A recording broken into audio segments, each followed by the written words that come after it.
जी अस्सलाम वालेकुम, सत श्री अकाल, जय भीम, जय संविधान। मैं अमन रिजवी एक बार फिर आपके सामने लाइव हूँ और मैं पहुँच चुकी हूँ एक बार फिर गाज़ीपुर। जैसा कि आप देख रहे हैं, किसान आंदोलन को चलते हुए लगभग 4 महीने होने वाले हैं और सरकार के कान पे जूं नहीं रेंग रही है।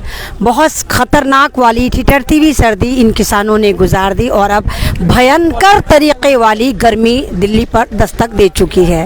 लेकिन भाई ये तो किसान हैं, इनको गर्मियों की भी आदत है, सर्दियों का भी जुगाड़ होता है। इसी तरह इन्होंने गर्मी से बचने के लिए देसी टोटका जो इस्तेमाल करते हैं वो देसी टोटका इस्तेमाल करना शुरू कर दिया है और इन्होंने बाकायदा झोपड़ियाँ बनानी शुरू कर दी हैं जो फुसाल की बनाई जा रही हैं और जो आपको लू से बचाती हैं, गर्मी से बचाती हैं। मेरे पीछे आप देख रहे हैं कि देखिए झोपड़ियाँ बन गई हैं क्योंकि ये किसान है, इन्होंने ज़िंदगी भर कभी एसी तो यूज़ करे नहीं। सरकार जो एसी में बैठकर ट्यूट करती है और मेरे किसान भाइयों का मजाक उड़ाती है, वो देखें कि मेरे किसान भाइयों ने किस तरह गर्मी से बचने के लिए ये फुसाल की झोपड़ियाँ बनानी शुरू कर दी हैं जो इनको लू से भी बचाएगी, गर्मी से भी बचाएगी और अगर ये शायद ही इस पर पानी डाल देंगे तो शायद भी फिर ठंडी ठंडी हवा देगी। मैं इस वक्त गाज़ीपुर में एंट्री कर चुकी हूँ और गाज़ीपुर की स्टार्ट में ही ये यहाँ पर ये झोपड़ियाँ बन रही हैं और बहुत तेज़ी से इनका काम चल रहा है क्योंकि सरकार के कान पे तो जूं नहीं रेंग रही। सरकार तो मूड में नज़र आती ही नहीं कि वो ये बिल वापस लेगी। सरकार पे कोई फ़र्क नहीं पड़ता है कि सड़क पर किसान बैठा है, सड़क पर जवान बैठा है, सड़क पर कौन बैठा है। और मैं आपको दिखा रही हूँ और यहाँ पर एक बहुत बड़ी सोशल एक्टिविस्ट शबनम हाशमी साहिबा भी पहुँच चुकी हैं। अगर मैं थोड़ा उनसे बात करना चाहूँगी। मैम आप थोड़ी मुझसे बात करेंगी? मैं सोशल एक्टिविस्ट अमन रिजवी हूँ, ये मेरे साथ शबनम मैम है। जी शबनम मैम, आप यहाँ पर आई हैं, क्यों आई हैं आज आप यहाँ पर? किसानों के साथ खड़ा होने के लिए आए हैं, और क्यों आता है कोई यहाँ? नहीं मतलब सरकार तो जैसे कह रही कि नहीं तो ना समझें, आप तो माशाल्लाह पढ़े लिखे हैं। सरकार के लिए तो सभी ना समझ हैं। किसानों को बहका दिया, पहले स्टूडेंट्स को बहका दिया था, फिर मज़दूरों को बहका दिया था। तो सरकार को ये लगता है कि सारी दुनिया को कोई और बहका रहा है। बस वही सब, सारी जो बुद्धि है वो अमित शाह और मोदी के दिमाग में ही है, बाकी किसी में है ही नहीं। तो ये देखिए मैम कह रही, मैम एक और इशू उठा है, जैसे आप देख रहे हैं कि शायद ये डाइवर्ट करने के लिए उठा है। वसीम रिजवी जो एक इन्हीं के बंदे हैं, बीजेपी में ही शामिल हैं, उन्होंने एक बहुत गलत स्टेटमेंट दिया है कि कलाम पाक में 26 आयतें निकाल देनी चाहिए और सुप्रीम कोर्ट में उन्होंने पिटीशन डाली है। तो उसके मतलब उसको आप एक किस तरह देखती हैं? क्या ये किसान मूवमेंट को ख़त्म करने के लिए या बंगाल में इलेक्शन है उसका दिमाग डाइवर्ट करने के लिए, भारत में फिर दोबारा हिंदू मुसलमान करने के लिए ये फार्मूला, ये वसीम रिजवी नाम का जो एक आदमी इम्प्लांट करा गया, आप उसे किस तरह देखती हैं? मुझे लगता है ऐसे लोगों के बारे में बात ही नहीं करनी चाहिए।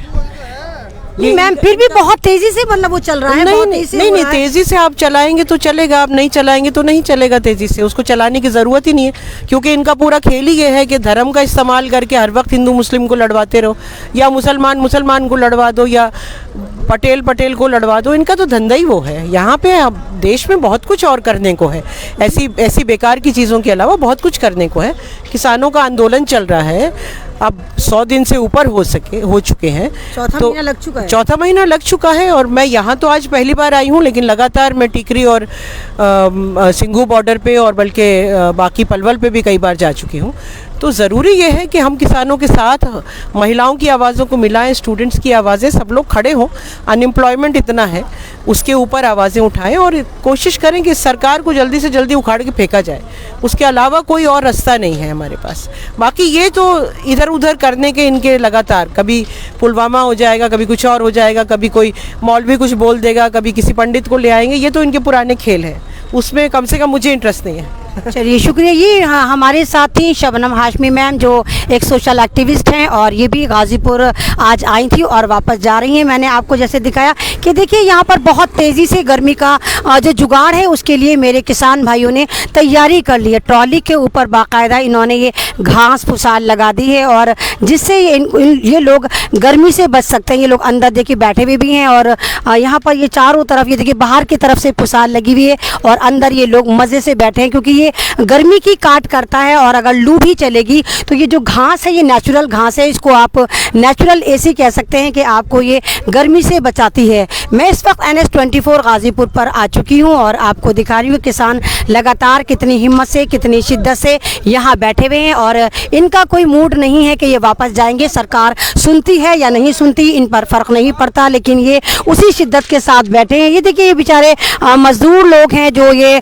झोपड़ियाँ बनाने की तैयारी कर रहे हैं। बहुत तेज़ी से ये झोपड़ियाँ बन रही हैं ताकि मेरे जो किसान हैं जो शिद्दत के साथ यहाँ बैठे हैं और सरकार को दिखा रहे हैं कि अगर तुम डाल हो तो हम पात हैं। किसानों का भी कोई मूड नहीं है कि वो यहाँ से वापस जाएंगे। वो भी ये कह रहे हैं कि जब तक बिल वापसी नहीं तो घर वापसी नहीं, क्योंकि किसान इस वक्त अपनी फसल बचाने के लिए, अपने खेत बचाने के लिए ही नहीं बल्कि पूरे भारत को बचाने के लिए ये संघर्ष कर रहे हैं, ये क्रांति ला रहे हैं और इस एक हिटलरशाही सरकार से लड़ रहे हैं। जैसे अगर आपने देखा, स्वीडन की एक NGO ने, एक ऑर्गेनाइजेशन ने ये डाला है, कहा है कि भारत में कभी लोकतंत्र नाम की चिड़िया हुआ करती थी 2000 में। उसके बाद जब से सन 2016 से ये बीजेपी सरकार आई है तो भारत में लोकतंत्र नाम की, डेमोक्रेसी नाम की कोई चीज़ या कोई चिड़िया नहीं बची। इस वक्त यहाँ पर सिर्फ डिक्टेटरशिप चल रही है। जो भी बात करता है, इंसाफ की बात करता है, हक की बात करता है, उस पर ये सरकार